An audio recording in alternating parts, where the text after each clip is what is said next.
উপস্থিত সবাইকে আসসালামু আলাইকুম।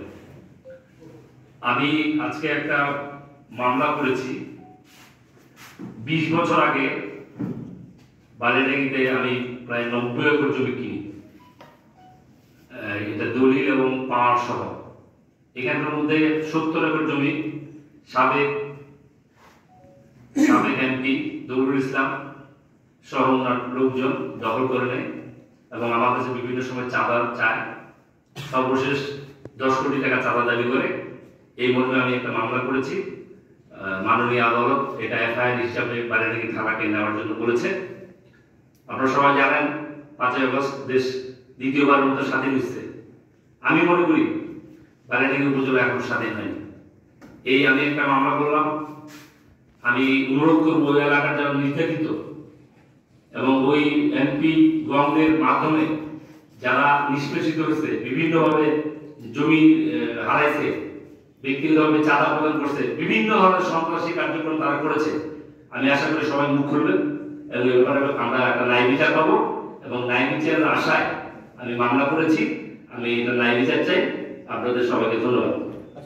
চেয়ারম্যান রাজ্জাক গ্রুপ, সাবেক সভাপতি চলো chamber of commerce and industry, সভাপতি ঠাকুরগাঁ জেলা মালিক সমিতি ছাড়া অন্যান্য সংগঠনের সাথে আমি সম্পৃক্ত আছি।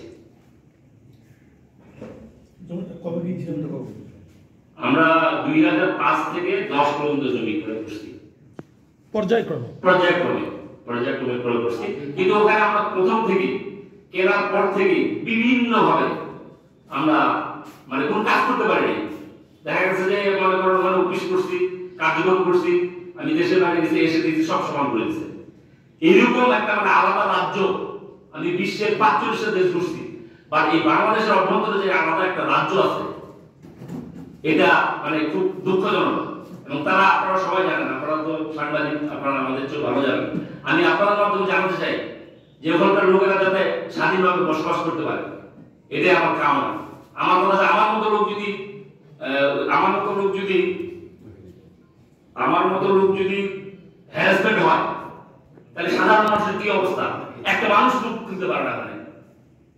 আমার কথা হচ্ছে যে আমি এই ন্যায় বিচার এই জন্য চাইছি যে ওখানকার মানুষ যাতে স্বাধীনভাবে কথা বলতে পারে, তাদের সুবিধা অসুবিধা গুলো যাতে প্রশাসনকে জানাতে পারে এবং প্রশাসনের কাছে তারা যাতে ন্যায় বিচার পায়। ধন্যবাদ সবাইকে। আসসালামু আলাইকুম। 2 জন সাবেক সংসদ সদস্য ছাড়াও শফিকুল ইসলাম, তারপরে আছে আকালু ডঙ্গা চেয়ারম্যান, তারপরে আছে সাদেকুল ইসলাম, কামরুজ্জামান শামীম, হুমায়ুন কবির, তারপরে আছে আমিরুল ইসলাম, মমিনুল ইসলাম ভাসানী, মোহাম্মদ মতিন, জুলফিকার। এছাড়াও আমরা অজ্ঞাত, এখানে 28 জনের নাম উল্লেখ করা হয়েছে। এছাড়াও 20-25 জনকে অজ্ঞাত আসামি হিসাবে এখানে মামলা রুজু করা হয়েছে।